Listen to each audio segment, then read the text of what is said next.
Normal voltage. The Bluetooth device is ready to pair.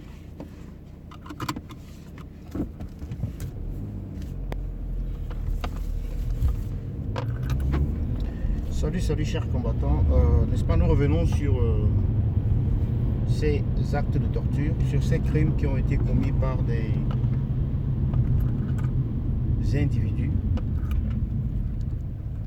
se faisant appeler force de l'ordre par abus. Nous demandons aux victimes de continuer, n'est-ce pas, à donner les informations sur ce qui s'est passé, ce dont ils ont été victimes, le traitement inhumain qui leur a été réservé entre les mains de ces sadiques, afin que cela soit documenté, ça c'est d'un, mais de deux, publié, pour que nul ne l'ignore.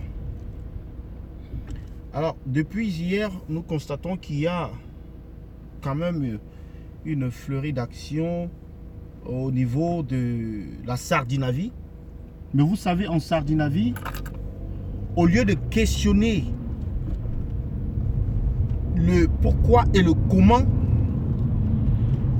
on questionne plutôt,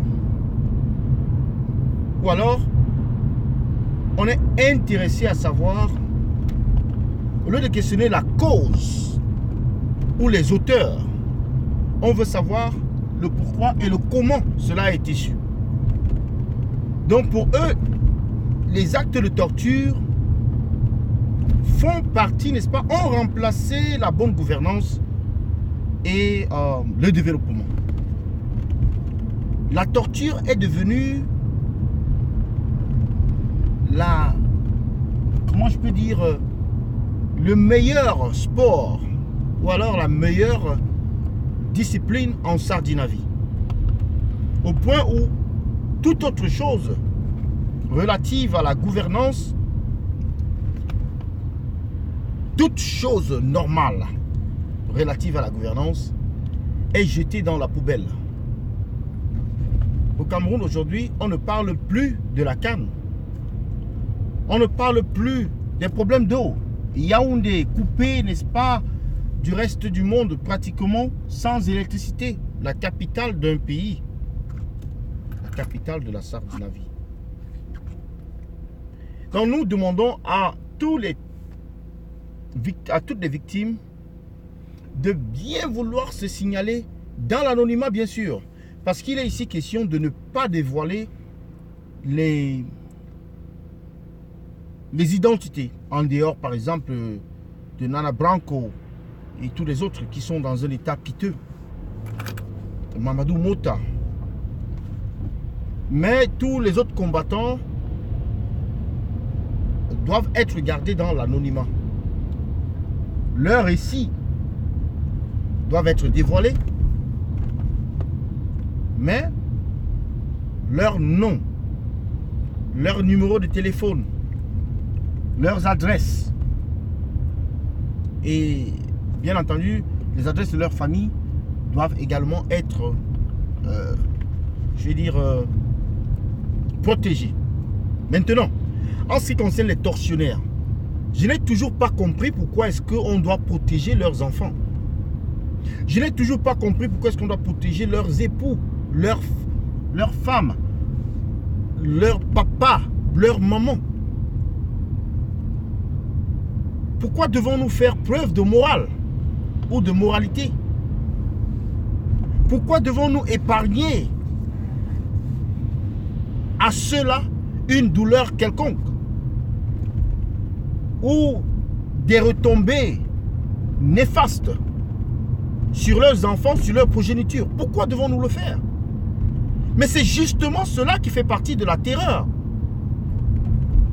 Pour répondre à la terreur, il faut appliquer la terreur. Pourquoi est-ce qu'on va cacher les noms de leurs enfants? Pourquoi est-ce qu'on va cacher, n'est-ce pas, les identités de leurs enfants? Où est-ce qu'ils habitent? On doit dévoiler tout cela. On doit dévoiler où ils habitent.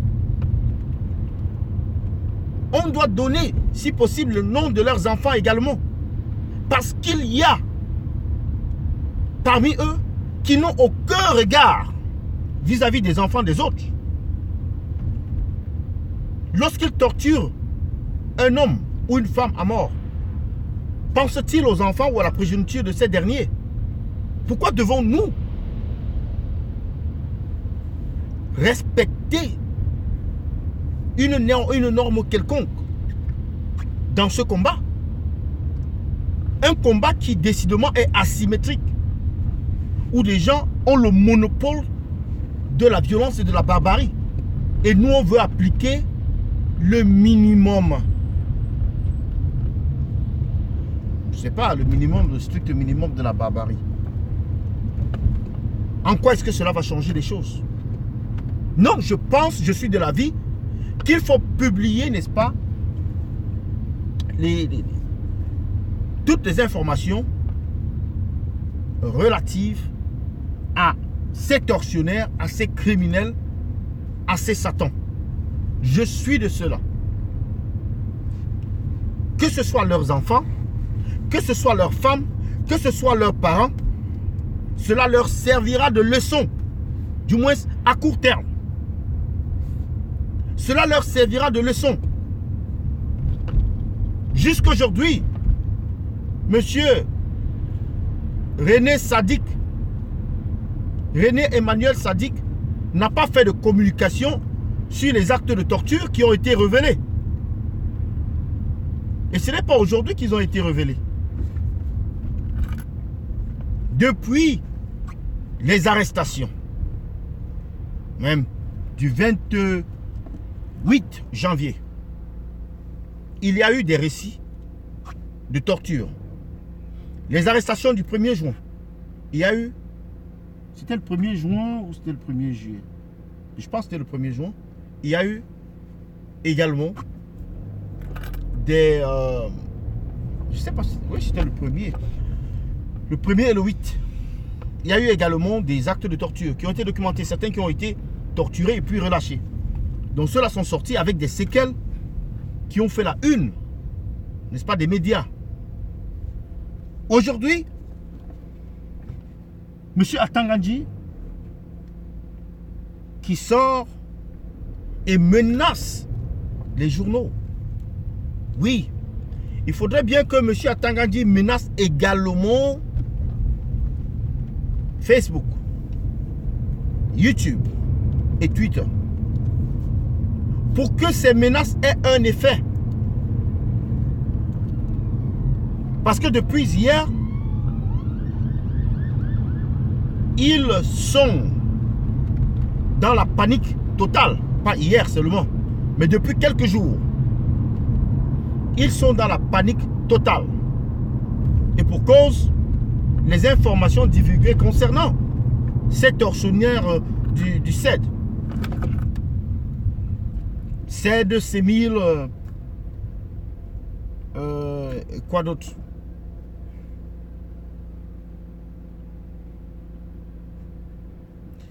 Donc nous avons du travail à faire. Le travail n'est pas terminé. Ça, ce sont des officiers, des sous-officiers, des éléments simplement des forces de l'ordre ou les forces du désordre, parce que franchement, ça ne mérite pas cette appellation. Nous devons également publier les officiers supérieurs. C'est vrai. Ces actes sont commandités par des officiers supérieurs. Et il y a un élément que j'ai lu hier en disant à ces tortionnaires-là que c'est ce qu'eux ils vont nous laisser, Paul Biya va nous laisser comme cadeau, c'est eux. Eux. Leur personne. Voilà le cadeau que Paul Biya nous laissera. Et on va s'en occuper parce qu'un dictateur ne s'enfuit jamais avec ses sbires. Il ne s'enfuit jamais avec sa milice. Lorsque c'est la fin, c'est la débandade totale. Chacun pour soi, Dieu pour tous. Donc monsieur les tortionnaires. Et il faut remarquer que les tortionnaires sont bien sûr de toutes les tribus. De par ce qui a été dévoilés.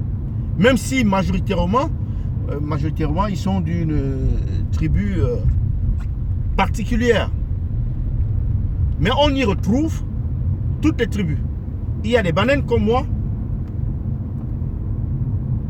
J'ai quand même remarqué qu'il n'y avait pas de Bamileke. Il y a des Aoussa. Il y a des Bétis, Boulou, des anglophones, des nordistes. Curieusement, il n'y a pas de Bamileke jusque-là. La dénonciation n'est pas terminée. Espérons qu'il y a encore des noms qui doivent être dévoilés. Parce qu'il n'y a pas que les gens qui sont au niveau du CED à Yaoundé. Il y a également à Bafoussam. Il y a également à Douala. Où il y a des tortionnaires. Dont la liste est longue. Le travail est un travail de titan. Et il y a également à Kondengui. Où il y a des tortionnaires.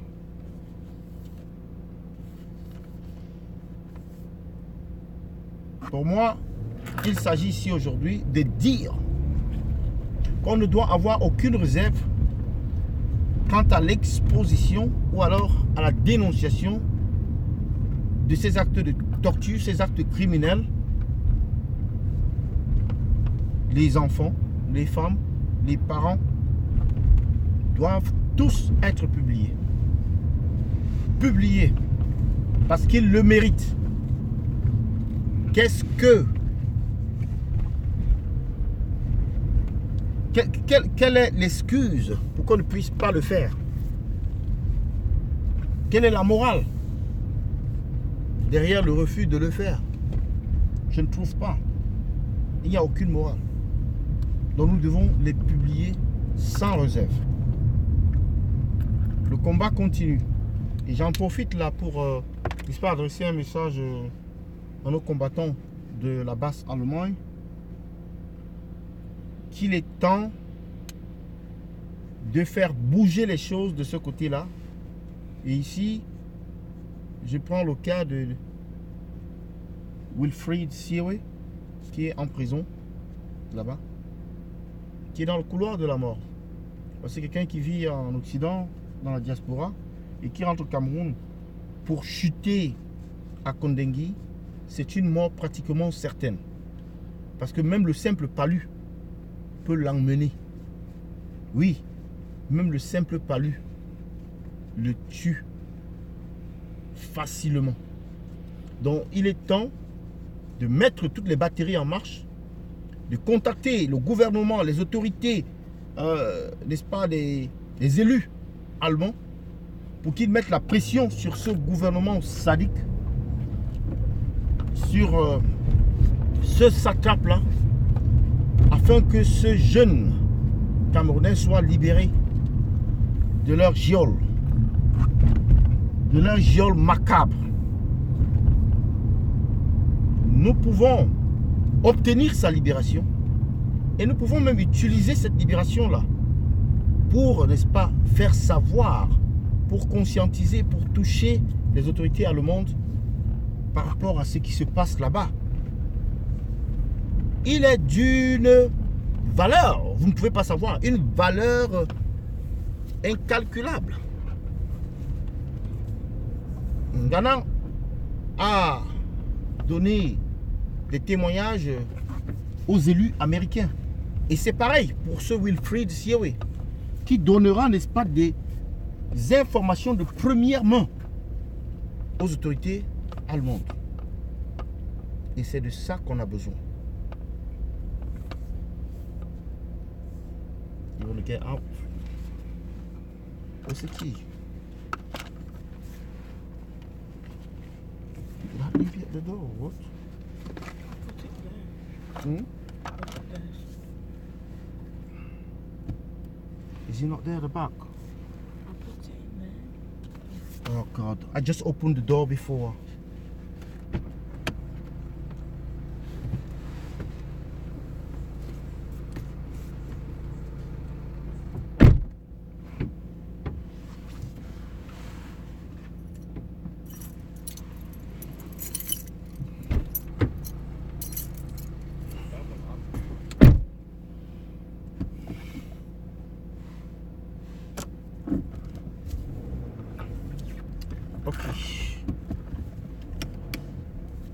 Je disais tantôt que nous devons travailler sur le cas de Siri parce que c'est une valeur sûre qui va forcément donner des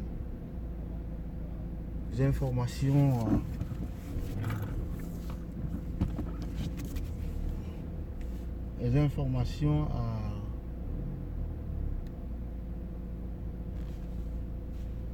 aux autorités allemandes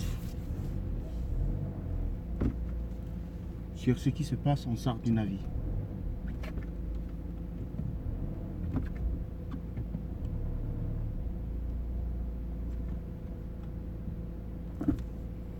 Donc j'en ai terminé pour ce direct aujourd'hui.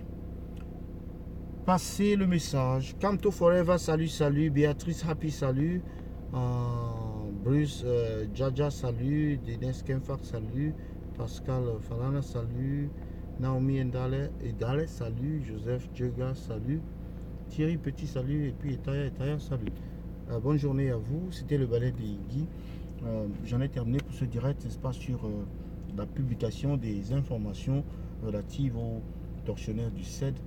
On doit continuer cet exercice et on doit le faire plus amplement, avec beaucoup plus de vivacité, pour que nul ne l'ignore. Et mettre des hashtags comme torture au Cameroun, hashtag comme human rights abuse, hashtag comme barbarie camerounaise, hashtag comme torture au CED, torture policière, brutalité policière, violence policière. Voilà les hashtags qu'il faut utiliser, n'est-ce pas, lorsque vous communiquez à ce sujet sur YouTube, sur Facebook, sur Twitter. Voilà. C'était le Banane de Iggy. Bonne journée à vous et à bientôt.